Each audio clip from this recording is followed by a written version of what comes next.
The heavy flap, the massive tent flies open from a kicking boot, tearing the canvas right off the wooden pole. Inside, carved furniture, silk carpets, and the rich scent of sandalwood and incense, mixed with a sharp, metallic tang of blood on fresh steel. 20 figures in skin-tight black suits stand in a semicircle amidst this luxury. Around each of them, a faint, shimmering blue haze trembles, an invisible armor against which, just seconds ago, the last blow of the last elite bodyguard shattered. That guard now lies motionless on the carpet. Outside, right through the thin canvas walls, a full-scale war is roaring. Thousands of screaming voices, the clattering of hooves, clashing steel, and the crackle of burning dry grass, sending thick smoke drifting across the entire valley. But here, in the absolute heart of the Saracen camp, the tip of a broadsword rests mere inches from the throat of a man whose name is spoken with awe from Cairo to Damascus, from Aleppo to Baghdad. Saladin, ruler of a united Egypt and Syria, the terror of the Christian East, looks straight into the eyes of a knight enveloped in a shimmering blue field. And for the first time in years, sweat breaks out on the Sultan's forehead. And not from the scorching noon heat. It is the 4th of July, 1187. In a matter of minutes, it will be decided whether the Kingdom of Jerusalem survives this day or falls before nightfall, taking down with it the entire history of the Crusader states as we know it. But to understand how 20 men ended up where no enemy of the Sultan had ever set foot before, we need to turn back the clock, by decades, by centuries, and strangely enough, jump forward a few hours all at once. Welcome to another episode of What If. Today, we are breaking down perhaps the most insane scenario in the history of our channel. What if a handful of Crusaders on the brink of total annihilation received technologies straight from the universe of Dune and decided to use them not to flee, but to decapitate the enemy's war effort with a single strike? Before we dive into the battle itself, we need to take an honest look at what brought two massive armies to this ground, and why, for both sides, this land was not just territory, but a matter of deep faith and historical memory. The Levant, a narrow strip of land between the Mediterranean Sea and the desert, encompassing modern-day Israel, Palestine, Lebanon, Syria, and Jordan, remained a predominantly Christian region for centuries prior to the Arab conquests of the 7th century. This is where Christianity was born. This is where the ancient patriarchates of Antioch and Jerusalem stood. This is where, for 500 years, a monastic tradition developed, birthing desert hermits and the very first monasteries. When Arab armies under the banners of a new faith marched out of Arabia in the 630s and 640s, conquering Syria, Palestine, Egypt, and North Africa in just a few decades, the local Christian population did not vanish. They remained on their ancestral lands under new rule, sometimes living in relative peace by paying a special tax for the right to maintain their faith, and at other times enduring far harsher treatment depending on the specific ruler, era, and geopolitical climate. Historical sources document the destruction of holy sites, exorbitant taxation, and episodes of direct persecution and massacres, particularly during periods of political instability. And this reality persisted for 500 years leading up to the First Crusade. One way or another, stories of the hardships faced by Eastern Christians and European pilgrims making their way to the Church of the Holy Sepulchre formed the core of Pope Urban II's famous speech, at the Council of Clermont in 1095. A speech that set Europe ablaze with the idea of a crusade. It is worth adding, however, something that is often overlooked. Alongside religious fervor lay very earthly motives. The papacy sought to solidify its authority and potentially heal the Great Schism with the Eastern Church. Younger sons of European noble families, left without land under the laws of primogeniture, saw the crusade as a chance to carve out their own lordships and titles. Italian maritime republics, Venice, Genoa, Pisa, calculated the immense profits of direct access to wealthy Eastern trade routes. The Crusades were a far more complex and multi-layered phenomenon than a simple story of protecting oppressed brethren. Yet the core of religious justification was undoubtedly real, and it was what drove tens of thousands of ordinary knights and pilgrims to leave their homes for a road from which many would never return. The First Crusade ended in shocking success. In 1099, the Crusaders took Jerusalem and established a network of Latin states across the reconquered lands. The Kingdom of Jerusalem, the County of Tripoli, the Principality of Antioch, and the County of Edessa. For nearly 90 years, these states existed, fought, traded, and gradually integrated into the fabric of the region, adopting local customs, entering into dynastic marriages, and even forging alliances with neighboring Muslim rulers. But every balance has an expiration date. By 1187, that balance had completely shattered. On the Muslim side, a figure rose unlike any seen in the East for decades. A Kurdish commander named Salah ad-Din ibn Ayyub, known to the West as Saladin. He united a previously fractured Egypt and Syria under his rule, creating an empire capable of fielding a unified army against the politically divided Christian states. Saladin was not merely a brilliant general. He was a patient politician who waited years for his enemy to make a fatal mistake. And on the other side of the front line, that mistake was already brewing. The Kingdom of Jerusalem was being torn apart from within. The leper king, Baldwin IV, one of the most tragic and brilliant rulers of the era, had managed to maintain a fragile balance, personally defeating Saladin's forces several times, despite a disease that was literally consuming his body. But after his death, the crown passed to the weak-willed Guy of Lusignan, husband to the late king's sister, a man elevated to the throne more by dynastic coincidence than by merit. A hawk faction formed at court, led by the Grand Master of the Knights Templar, Gerard de Riedfort, a man whose personal hatred for Saladin repeatedly pushed the kingdom into dangerous gambles.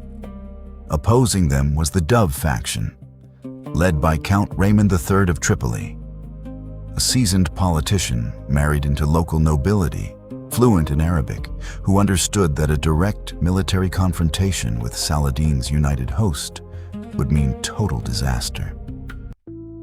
The spark that lit the war was the treachery of one of the king's vassals. Reynaud of Châtillon, Lord of Ultra-Jourdain. His fortress of Kerak controlled the vital caravan routes between Egypt and Syria. Reynaud, infamous for his reckless brutality, repeatedly broke truces by raiding Muslim trade caravans, including one that, according to tradition, carried Saladin's own sister. The Sultan's patience snapped. In the spring of 1187, he assembled a massive regional army, estimated between 20 and 30,000 warriors, and marched straight into Galilee.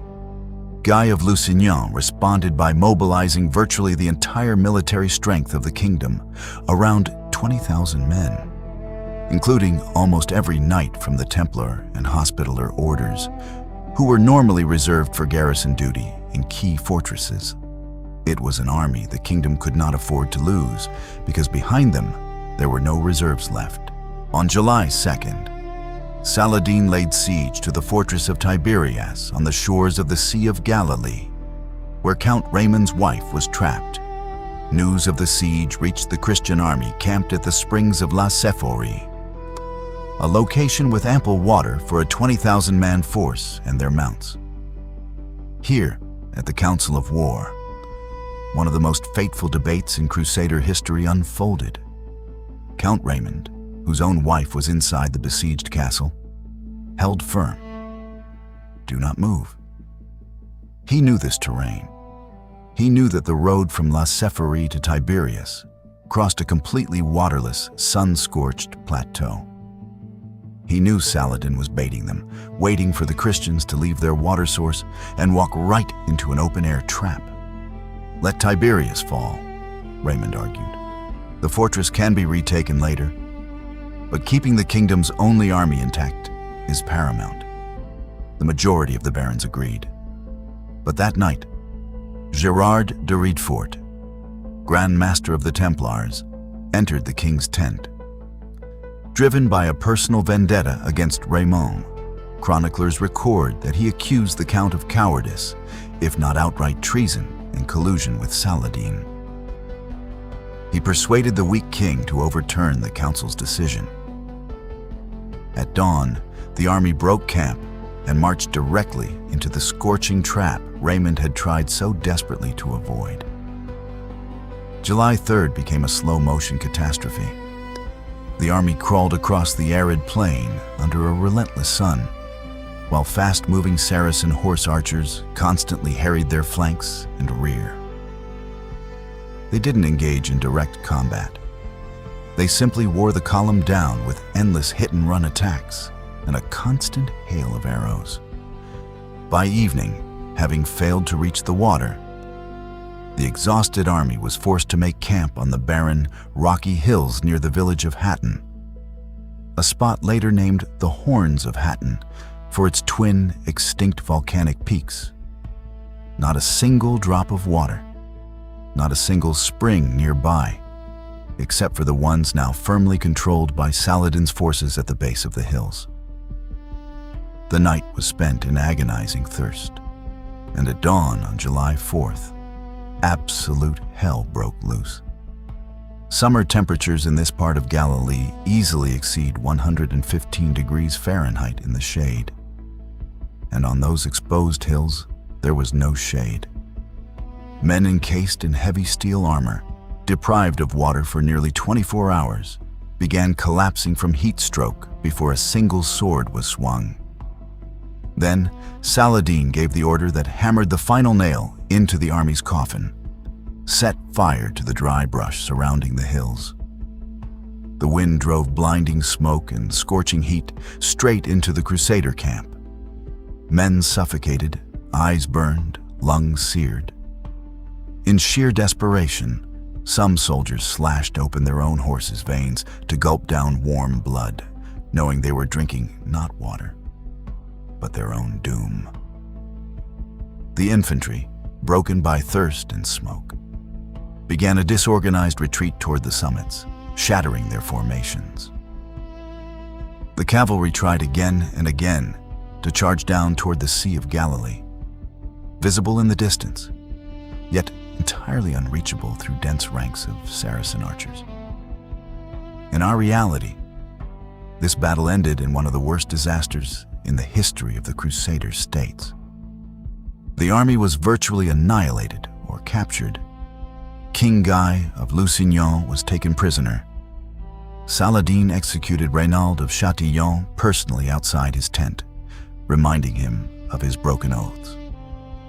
And just 3 months later, stripped of its defenders, Jerusalem itself fell, ending 88 years of Christian rule. But in our story, the story we are telling today, at the precise moment when all hope seemed lost, reality fractured. In the narrowest part of the ravine, where the smoke hung thickest and the screams of the dying merged into a single deafening roar, the air suddenly warped like heat, shimmering over stone. It folded into a tight knot and snapped open with a dry metallic crack. A massive crate forged from an unknown alloy slammed onto the dirt. An object alien to this century in every angle, every reflection on its seamless surface. The nearest knights recoiled, crossing themselves and reaching for their hilts. Over the past 24 hours, they had seen enough horror to expect demonic sorcery in the middle of battle. But one man stepped forward instead of falling back. Balian of Ibelin, Lord of Ibelin. One of the few commanders in this army who had maintained his sanity amidst the chaos, knelt before the container and touched its metallic skin. The lid slid open effortlessly, as if awaiting his specific touch. Inside, neatly stacked in layers of dark, unfamiliar fabric, lay 20 skin-tight suits of a dusty, sand-like color, alongside 20 flat, oval metallic discs glowing with a soft, internal amber light. Beside them lay an instruction plate, not parchment, but a thin sheet displaying clear, precise text written in a script translated for a man of this era, who knew not a single word of future languages. Balian read aloud, and with every line, the expressions of the surrounding knights shifted. From superstitious dread to desperate, unbelieving curiosity. The suits were Stillsuits, the iconic gear of the Fremen, the desert warriors from a world no one in this century could ever comprehend. The text explained, a complex system of fabric layers recycles sweat, breath, and body moisture back into pure drinking water, while actively regulating body temperature. A man wearing a stillsuit could endure lethal desert heat for days without feeling a fraction of the agony currently dropping his comrades. The plate issued a clear warning. Filter capacity was strictly limited. Exactly 24 hours of continuous operation, not a minute more, with no way to recharge them in this time period. The oval discs were Holtzman personal shield generators, devices capable of generating a thin, shimmering force field around the wearer. The plate explained the core physics clearly. The field permits slow movement, but repels fast movement. An arrow, a thrown spear, or a lightning-fast saber strike hitting the field at high velocity would be deflected backward with a bright blue flash, leaving the wearer untouched. However, a slow, deliberate, thrusting blade could pass through the field almost unimpeded. The technology of the future possessed a precise, exploitable flaw. And, as the plate warned, battery life was strictly capped. Exactly 45 minutes of active combat operation before shutting down permanently. Balian immediately grasped the brutal math and strategic crisis sitting before him. 20 suits for a dying army of 20,000. A drop in an ocean of despair. Even if he gave the suits to 20 of his most elite men and sent them for water, 45 minutes of shield time wouldn't be enough to punch through a 20,000-man blockade, reach the lake, fill canteens, and fight their way back. And without the shield active, those 20 men would be just as vulnerable to arrows as everyone else. Saving the army piece by piece was mathematically impossible. Therefore, he needed a different strategy. A way to use those 45 minutes of total immunity from ranged attacks to shatter the entire outcome of the war with a single, decisive blow. And Balian had an idea. Reckless, insane, but the only move on the board with a chance of working. Pause the video for a second right here and think about this. You hold a technology that makes 20 men practically invulnerable to any arrow or fast strike. But only for 45 minutes. After that, you are just mortal men standing in the most dangerous place on Earth. Would you waste this precious resource trying to carry water back to a few dozen comrades? Or would you gamble everything on a single, desperate bid to rewrite history? Let me know in the comments below what you would do. Balian didn't waste time arguing. He gathered 20 of the finest knights he could find from the Templars and Hospitallers, men whose discipline and combat training far surpassed anyone else on that hill. He didn't hide the truth. He told them outright. This was a suicide mission with a razor-thin margin for success, and every single one of them had the right to step back and stay with their brothers in arms. Not a single man stepped back. The plan was terrifyingly simple. Do not waste time trying to fetch water. Instead, strike directly at the heart of the enemy host. Punch straight through to Saladin's royal tent, positioned on a high rise at the center of his camp, surrounded by concentric rings of guards. Capture or eliminate the Sultan, decapitating the invasion in an instant, regardless of what was happening across the rest of the battlefield. It was an all-in gamble. If Saladin fell or was captured, the vast multi-ethnic coalition he had built from Egypt, Syria, and Mesopotamia would likely fracture in a struggle over succession. Too much of that alliance depended on the personal authority of one man. But if the strike failed, 20 of the kingdom's finest warriors would die for nothing, and the remaining army would be slaughtered even faster. Balian personally inspected every suit and shield generator, explaining the brief instructions. The Stillsuits were worn beneath their surcoats and chainmail, hugging the body tightly. The knights winced at the strange feeling of catch tubes and membrane layers under their armor, but within minutes, they felt the agonizing thirst recede as their bodies stopped losing precious moisture. The shields were buckled around their waists, activated by pressing a concealed plate. And the first test, conducted when a knight shot a crossbow bolt at a comrade from short range, left everyone present in awe. The bolt bounced off the invisible barrier with a blinding blue flash, clattering uselessly to the ground, while the knight inside didn't even flinch. Balian gave his final order: preserve shield power for the charge. Ration every second of those 45 minutes, because fighting through thousands of enemy soldiers to reach Saladin's tent would be brutal. And the fight inside the tent would test them to their absolute limits. 20 knights formed a wedge at the crest of the hill. Below, as far as the eye could see, stretched the Saracen war camp, a sea of red tents, banners, and cavalry. And right in the center stood the pavilion of the man who held the fate of Jerusalem in his hands. Balian raised his arm. 20 belt generators ignited with blue light simultaneously. The 45-minute countdown had begun. The horses surged down the slope at a full gallop. The front lines of Saracen cavalry at the base of the hill reacted instantly, unleashing a torrential rain of arrows into the charging wedge. And that storm of iron simply vanished, shattering against shimmering blue force fields a foot from the knights' bodies, falling as harmless splinters to the dirt. The Saracen archers, accustomed to watching enemy cavalry fall under their volleys, froze in sheer disbelief. 20 riders shrouded in crackling blue light were hurtling toward them, as if arrows were nothing more than harmless flies. The wedge slammed into the first line of defense, scattering it in seconds.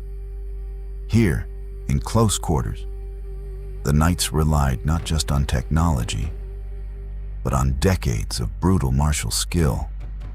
Heavy broadswords carved through armor, while the momentum of the charge shattered enemy ranks. Panic rippled through the camp. Messages rushed to Saladin that a unit of demonic warriors, clad in black garments and wrapped in blue fire, had broken through, and that arrows could not touch them. Saracen commanders threw fresh units directly into Balian's path, but every attempt to stop them with missile fire failed instantly. 20 minutes ticked away in a desperate rush across the camp. 20 minutes during which the ring of pursuers grew tighter, yet not a single arrow or javelin found its mark. The problem wasn't ranged attacks. The problem was that the closer they got to the center, the denser the infantry formations became. Warriors ready to engage in the exact, slow, grinding hand-to-hand combat where Holtzman's shields offered no protection. Balian watched the precious minutes melt away. He watched his unit thin out, not from arrows, but from grinding melee skirmishes where precise thrusts bypassed the blue fields. By the time the royal pavilion came into view, a massive crimson structure topped with gold finials, Balian's squad had been cut from 20 to 15 riders. 5 remained behind, brought down by slow, deliberate blade work in the crush of the melee. Fewer than 25 minutes of shield power remained. The personal guard stationed outside Saladin's tent proved far deadlier than anything Balian had anticipated. These were not standard Mamluk cavalrymen armed with curved sabers and composite bows.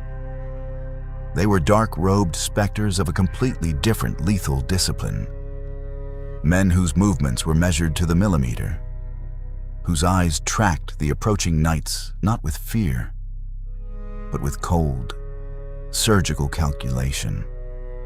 These were the Fidain of the Hashashin, the assassins, the Shadow Brotherhood whose reputation for silent, infallible execution terrified rulers from Persia to Egypt. Saladin himself had narrowly survived 2 of their assassination attempts years earlier, and he had subsequently bound the deadliest surviving masters of the order to his service as his ultimate personal guard, turning former enemies into his most formidable bodyguards. The first seconds of combat revealed the gulf between these killers and standard troops. The assassins did not charge blindly. They observed, analyzed, and with terrifying speed, unlocked the secret. Fast, aggressive swings bounced harmlessly off the blue aura. But whenever a master thrust his Peshkab's dagger with a slow, controlled, pressuring movement, the steel slipped right through. It was a nightmare scenario. An enemy capable of deducing the precise flaw of futuristic technology within seconds of contact was more dangerous than an entire battalion of ordinary soldiers. The assassins immediately adapted their doctrine mid-fight, shifting from explosive strikes to slow, fluid, almost dance-like thrusts, pushing their narrow daggers through the energy barriers like surgeons searching for an opening between ribs. Balian barked an order.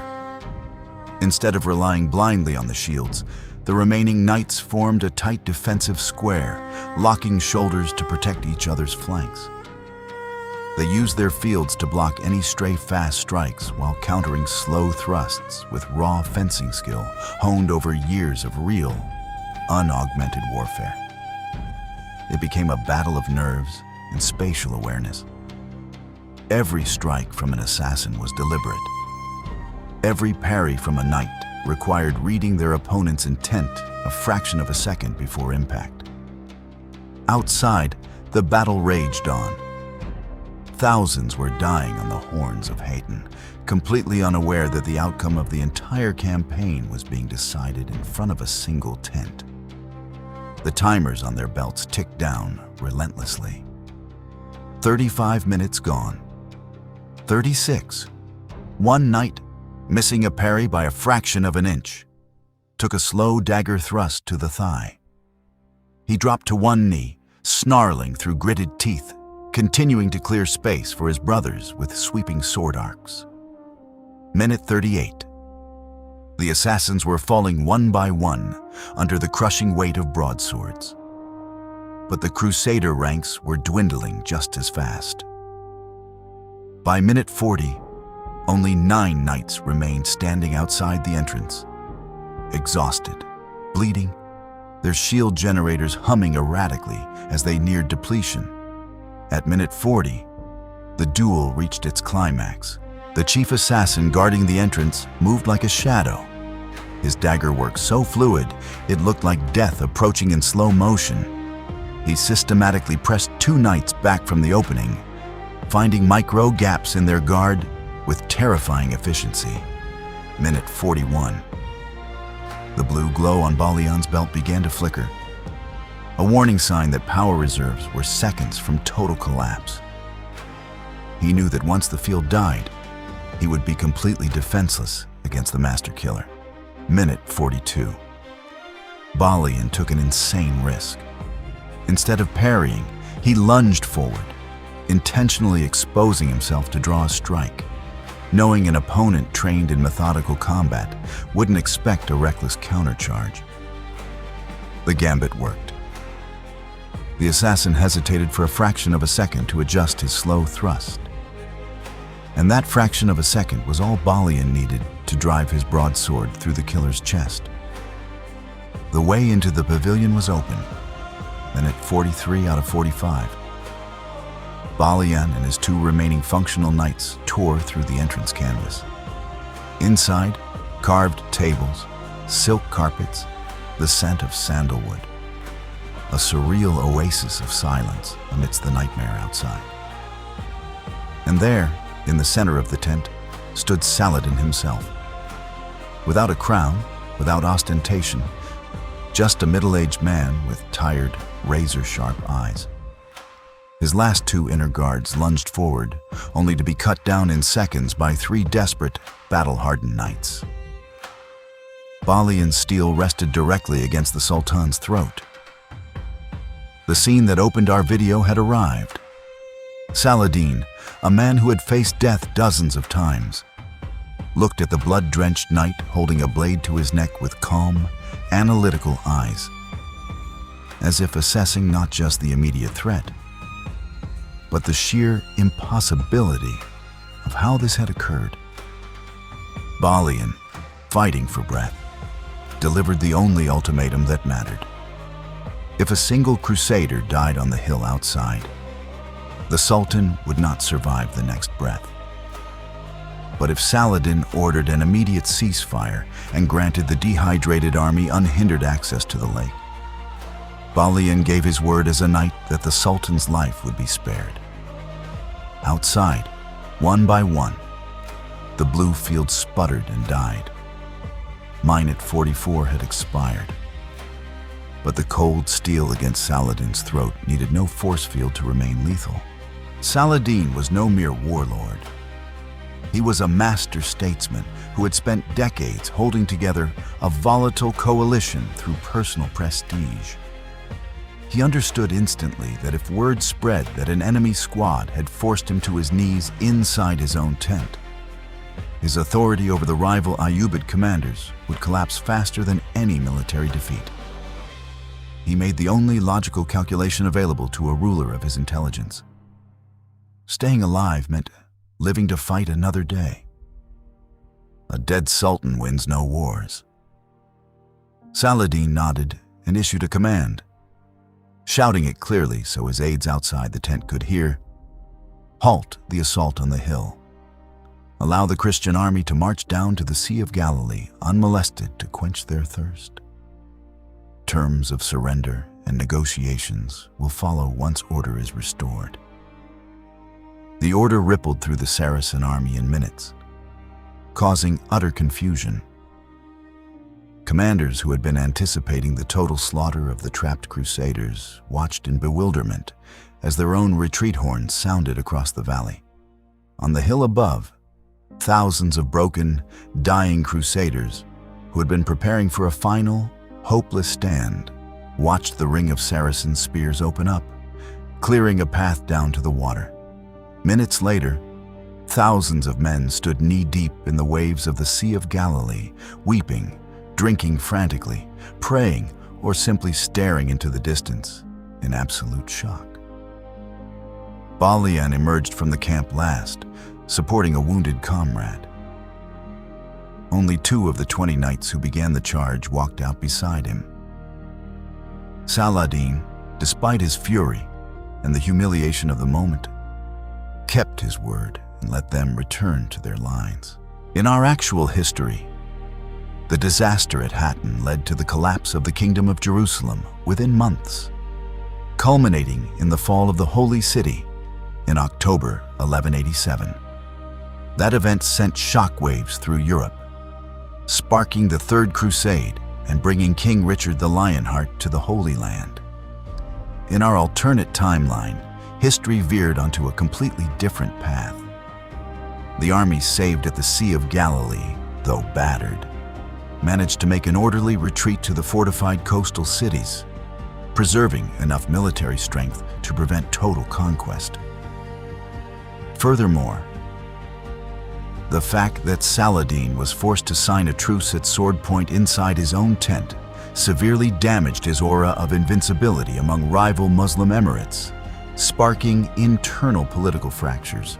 Jerusalem likely would have stood for years, perhaps decades longer, and the entire history of the Crusader states would have unfolded without the catastrophic pivot point that was the historical Battle of Hattin. Technology from another world gave 20 exhausted men something no army in the Middle Ages ever possessed. A mathematical opening that defied the rules of war. But the Stillsuits and Holtzman shields were merely tools. They could not fight the battle themselves. To charge through a sea of enemies, knowing that in 45 minutes the miracle would vanish and leave you surrounded by vengeful foes, that was a decision no technology could make. It was made by 20 men who willingly walked into the abyss to save thousands of comrades whose names they didn't even know. And perhaps that is the ultimate lesson of this story. The most advanced weapon in the universe is useless without the courage of people willing to risk everything for others.